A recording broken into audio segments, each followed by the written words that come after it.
to expect when you're expecting? God's wrath! Because if there's one thing the Lord enjoys killing as much as guilty adults, it's their unborn children right along with them.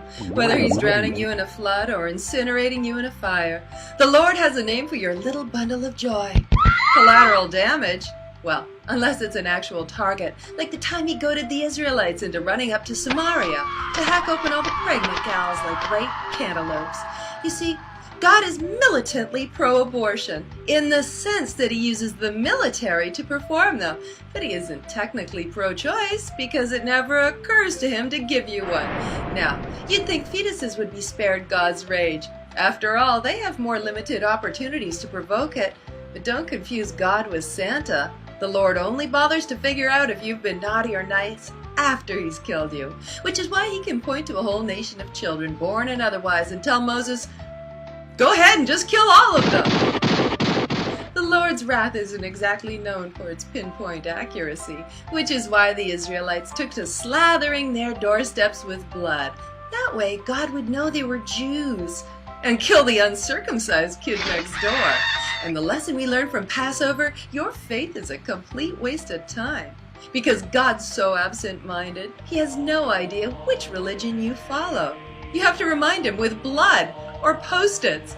Fun fact, God assigns monetary value to all humans, and guess what? If you have a vagina, you're half price, and if someone pops out of that vagina, they're absolutely worthless for a whole month. To God, life starts at 1 month, not after conception, after you're born. And this glib disregard for fetuses is why abortion is no big deal in the Bible. God even shares his recipe for a magic potion to perform an involuntary one. Isn't he good to us? First, mix some barley with water, then add a Swiffer of dust from the floor, which I think is just his passive-aggressive way of letting you know you're a lousy housekeeper. Now, find a wife suspected of infidelity and force her to drink God's grimy cocktail. Bottoms up, hooker! If she's carrying a child not her husband's, open sesame. She won't be for much longer. Congratulations! You and the Lord just performed a miracle abortion on someone who didn't even want one. So what does Jesus say about abortion?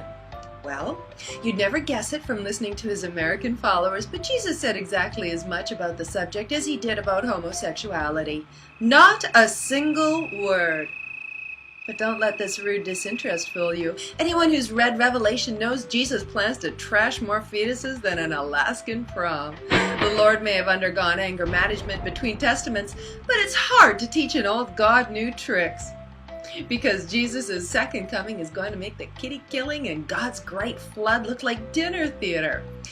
Remember I Love Lucy when she dressed like a peasant, stomped around on grapes? Well, that'll be Jesus, only instead of grapes, he's going to stomp skulls. Born, newborn, unborn, he's going to keep on stomping until the dead ooze a river of sticky warm blood almost 200 miles long. And in sandals? Honestly, how can anyone say Jesus is against terminating pregnancies? He ends almost 40% of them with a miscarriage. Sometimes he sneaks into the mom's house and gives her one while she's sleeping. Against abortionists? Don't make him chuckle. He's been history's most industrious. Jesus always asks me, "Betty, why do I kill so many children?" And I always ask him, especially when I fly commercial, "Darling, why do you kill so few?"